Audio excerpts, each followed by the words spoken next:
quietly. So many times.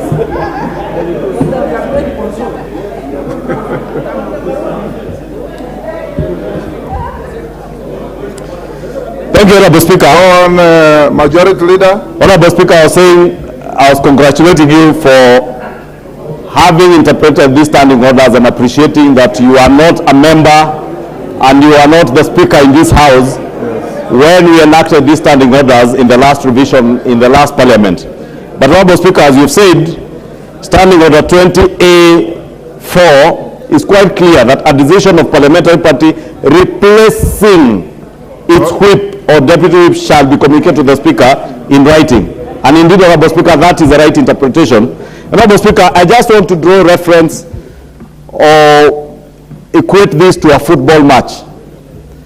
When you substitute or you replace a player, you do not remove and do not put in another player to play. And therefore, that was a gist of this Standing Order 20A4, that you shall not remove without replacement, but you shall replace, as is akin in football matches where you substitute a player. Therefore, either the minority or the majority, if the majority wants to replace their leader of majority or their deputy whip or their whip, we replace, we do not remove. And the Honorable Speaker, is also true that power abhors vacuums. And what we are being asked to do is to remove and leave a vacuum, Honorable Speaker. And I really want to ask our colleagues, Honorable Speaker, to be patient and exercise patience. You have already said, Honorable Speaker, that nothing stops them, even tomorrow, from writing to you and express their desire to replace any member, be it in a committee or in their leadership. Therefore, Honorable Speaker, I just want to implore our colleagues to exercise patience, to also conduct the affairs of this House with less emotions, Honorable Speaker. Only yesterday, Honorable Speaker, when the Honorable Leader of Minority raised that issue on the floor, I remember, Honorable Speaker, when you tried to stop him in his tracks because he was doing it at the wrong time, the Leader of Minority became very emotional. The Honorable Atandi uttered some unpalatable words, just like I've heard the Honorable Rosa Buyu utter today, like the Honorable Babu Owino was trying to do. Honorable Speaker, we need to conduct this House with some decorum, Honorable Speaker, including when you want to raise a point of order, you do not shout from your seat. You invite the Speaker's attention, Honorable Speaker. And for instance, Honorable Speaker, when I invited your attention, is on a matter also touching on the decorum here in the House, that when you recognize students who ought to be emulating us as leaders and as their role models, we have a tradition and a culture in this House. When you want to cheer, you foot thump, Honorable Speaker, but not bang tables, Honorable Speaker. And that is the matter I had wanted to raise about the Honorable Babu Owino. Honorable Speaker, I just want to implore on our colleagues in the minority, please, as the Honorable Speaker has ruled in his communication, put your House in order. We do pray, Honorable Speaker, as much as we are also hurt, because, Honorable Speaker, you know, I was a ranking member in the Jubilee Party, and I found a member of Jubilee. And therefore, I still have a bit of feelings for my friends in Jubilee. It's called nostalgia. Some nostalgia, Honorable Speaker, honestly. I am very nostalgic about Jubilee, because we had great plans for this country under Jubilee, Honorable Speaker. And therefore, I had hoped also, Honorable Speaker, that you would, in your ruling, communicate that you recognize Jubilee Party as a distinct parliamentary political party, which they qualify under Standing Order 20A1, Honorable Speaker, because they have already achieved that threshold.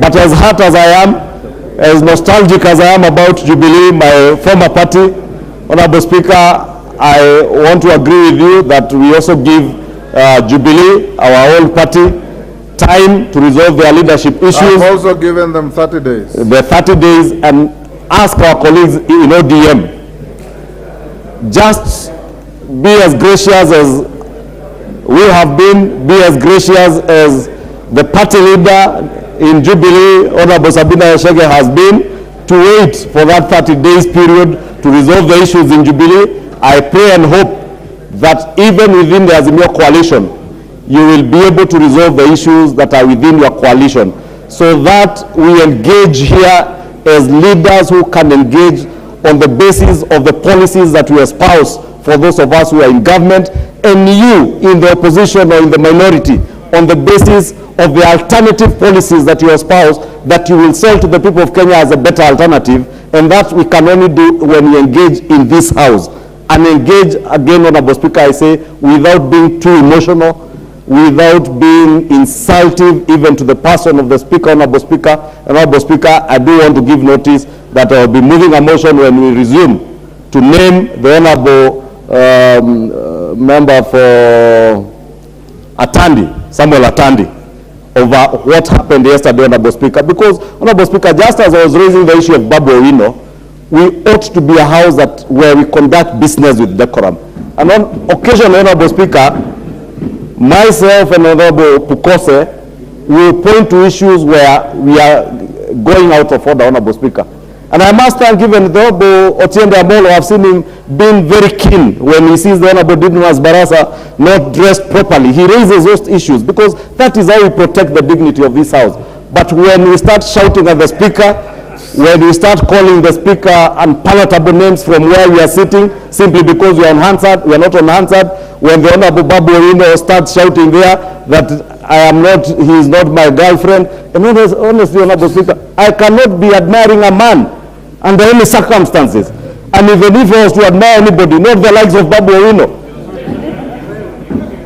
There are enough women in this country to admire. I cannot be a business of admiring men. Therefore, Honorable Speaker, I want to urge all our colleagues, let us, I take this ruling, Honorable Speaker, with some heart, Honorable Speaker, but I do agree with you. You have no business as a Speaker of the House in micromanaging any political party, be it Jubilee, be it Azimio, be it UDA, where I belong to, or even your former party, Ford Kenya. The moment you resigned as a party leader of Ford Kenya, the members of Ford Kenya who sit in the Kenya Kwanza coalition, you cannot, as Speaker, now micromanage those speakers. And I want to agree, Honorable Speaker, that it is within your rights to allow our colleagues within the minority to put their house in order. And I want to wish them all the best as we go on recess, that they will be able to put their house in order and come and give us formidable opposition here and even outside, but not in the streets, here and outside in other engagements. Thank you, Honorable Speaker. John Badi. Mr. Speaker, first I want to congratulate you for this ruling. Mr. Speaker, I think this is a very